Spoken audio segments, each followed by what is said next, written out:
Will, talk to me. ABC Tuesday. They took his daughter. She's coming home alive. Will Trent, the series critics are calling powerful must-see TV, continues to thrill. Shouldn't we strategize before we go in there? If we screw up this case, a cop killer walks free. With the riveting conclusion to a 2-part season premiere. GBI!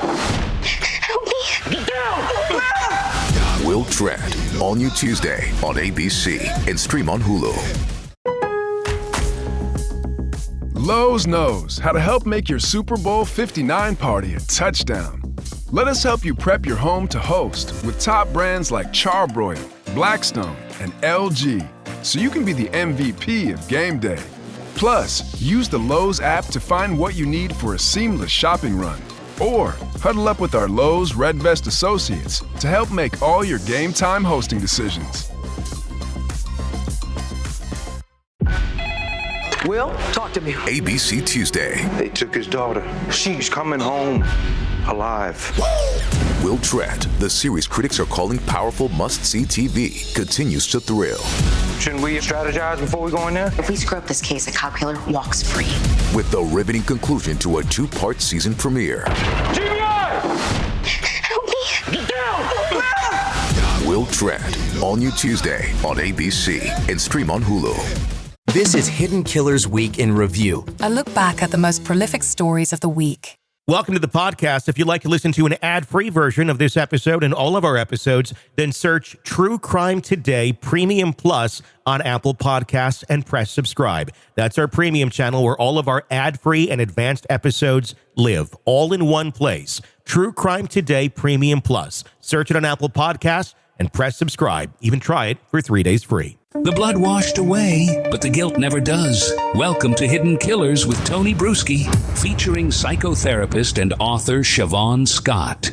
Well, the new year has certainly started off very eventful with the New Orleans terrorist attack and also what seems to look more and more to be related, the Cybertruck explosion at the Trump Las Vegas Hotel, right in the entryway there.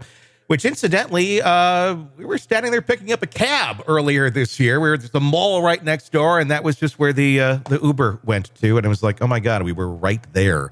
It's kind of disturbing. Joining me to discuss all of this, Siobhan Scott, psychotherapist and author of the book, The Minds of Mass Killers. Get it wherever you get books. And I thought of you right away on this one because this is another mass killer situation.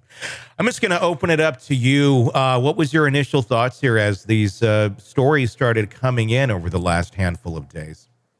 Yeah, somebody wants to give us a message, right? Which is why we call it terrorism, because it terrorizes the population and with this kind of extremist ideology, which was discovered pretty much right away in New Orleans, there's a clear message that someone, and often it's a group of someone's, even if that individual is not meeting up in person with the group, they're radicalized online most of the time. And it's usually a younger male who has a lot of anger. There's not classic mental illness, but this ideology takes on a paranoid thinking quality in their mind, and it becomes a rationale for their anger. And the more they immerse themselves in it, they become angrier and angrier, and they start this us and them kind of thinking distortion, that they are the holy warriors and they're willing to sacrifice their lives for a cause. So there's an element of grandiosity and that look at me as I do something incredibly wonderful, and they celebrate it when other people do these kinds of things. But there's not typically the kind of criminal history that you would see with somebody who's, a psychopath or something like that. The other thing that's really interesting about these guys, I have a whole chapter on extremist mass killers in my book. Yeah. Is that you find them from the political far right, you find them from the political far left, you can find them with Christian ideologies. I think of the Daybells, who were, in their mind, directed by God to kill innocent people and children. And a couple of examples that come to mind were Ted Kaczynski, who was deadly and did so much carnage, and he identified as being far left. And then you had Tim McVeigh, notorious, who identified as being far right. Both white guys, And you find this similar psychological process. Oh, white supremacists. A lot of the people who commit these things are white supremacists. And so, what has the flavor of a religion, sometimes it's more secular and more political, but the politics and the religion often get mixed together. And there's nothing I don't think as dangerous as a holy warrior. And what's interesting about this one, Timothy McVeigh would have been similar. He's a former military and such. These two, both of them from both the Las Vegas and from the New Orleans, both former military folks, U.S. Army, both U.S. Army actually.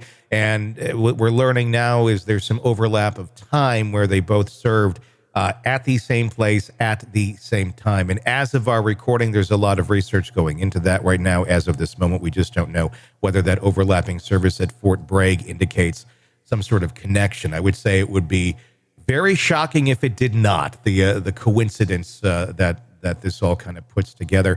But the fact that these two guys are American citizens, one in Texas, the other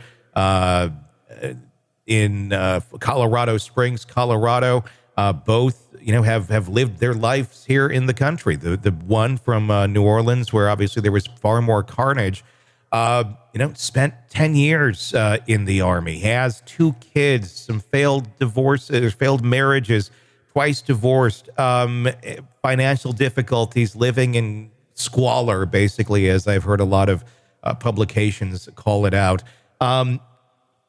When they're from here, this is very different than like a 9/11 type terrorist. This is someone who has been, indoctrinated into some sort of ideology, but these were American citizens. These are American citizens who invested a good chunk of their life into their country, in service of their country.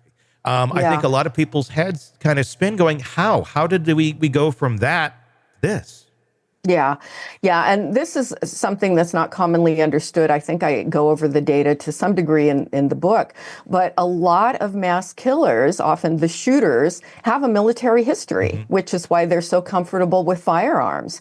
And often in the lives of, the teenage mass killers, the school shooters, they often have a parent with a military history.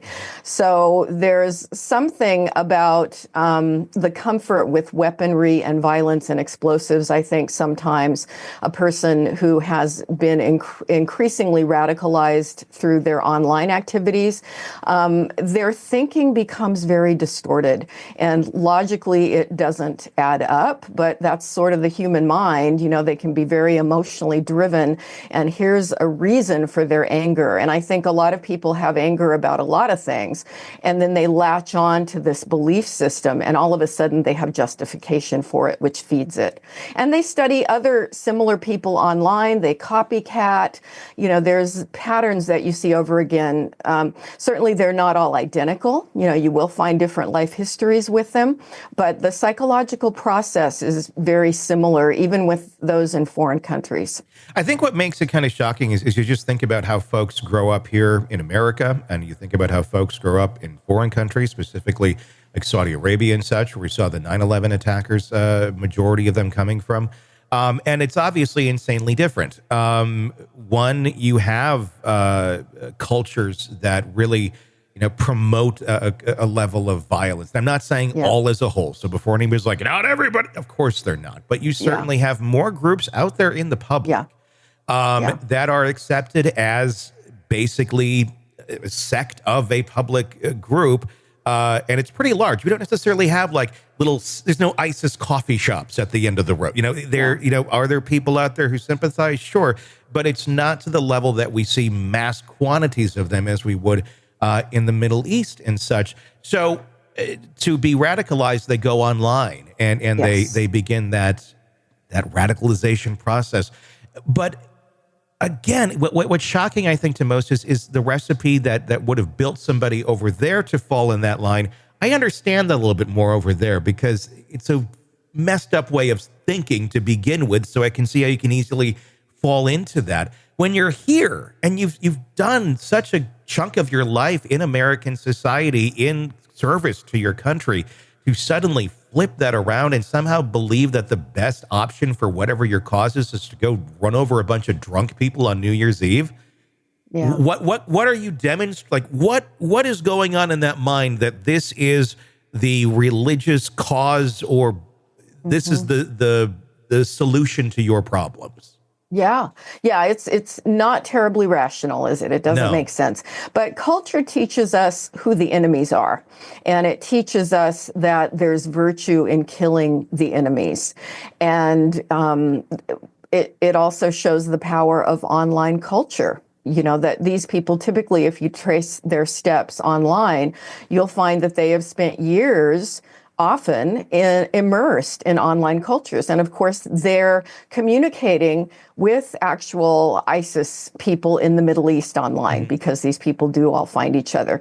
We see the same thing with the incel culture. You know, you think, how can people become so warped in their perceptions that it's acceptable to just go out and try to murder a group of sorority sisters, you know, or whatever, plow into a group of women on a sidewalk, which happened in Canada. Yep. And it's you know, we like to think, I think most of us who use online space for Facebook or showing pictures of our pets and our, you know, our vacations, it's hard to imagine somebody that goes into a hate group online. But these guys will spend hours and hours and hours in virtual spaces, and it does impact their thinking. Welcome to the podcast. If you'd like to listen to an ad-free version of this episode and all of our episodes, then search True Crime Today Premium Plus on Apple Podcasts and press subscribe. That's our premium channel where all of our ad-free and advanced episodes live, all in one place. True Crime Today Premium Plus. Search it on Apple Podcasts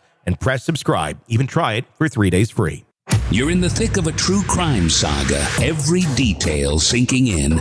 And then, wham, a commercial about something you couldn't care less about. It's like being served a microwaved dinner at a 5-star restaurant.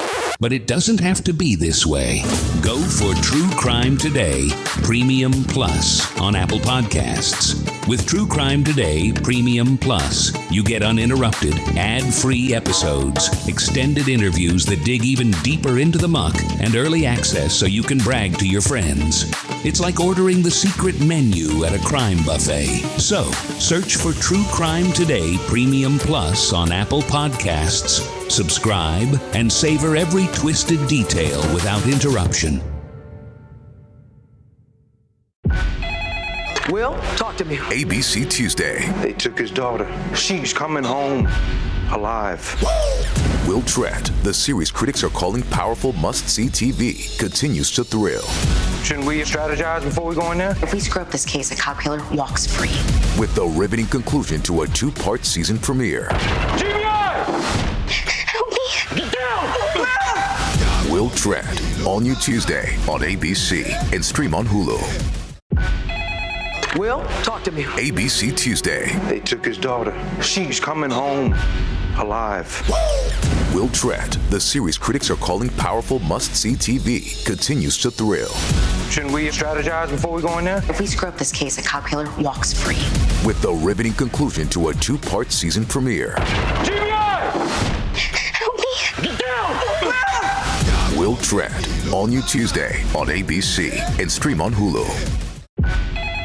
Will, talk to me. ABC Tuesday. They took his daughter. She's coming home alive. Will Tratt, the series critics are calling powerful must-see TV, continues to thrill. Shouldn't we strategize before we go in there? If we screw up this case, a cop killer walks free. With the riveting conclusion to a 2-part season premiere. GBI! Help me! Get down! Will Tratt, all new Tuesday on ABC and stream on Hulu. Will, talk to me. ABC Tuesday. They took his daughter. She's coming home alive. Will Tratt, the series critics are calling powerful must-see TV, continues to thrill.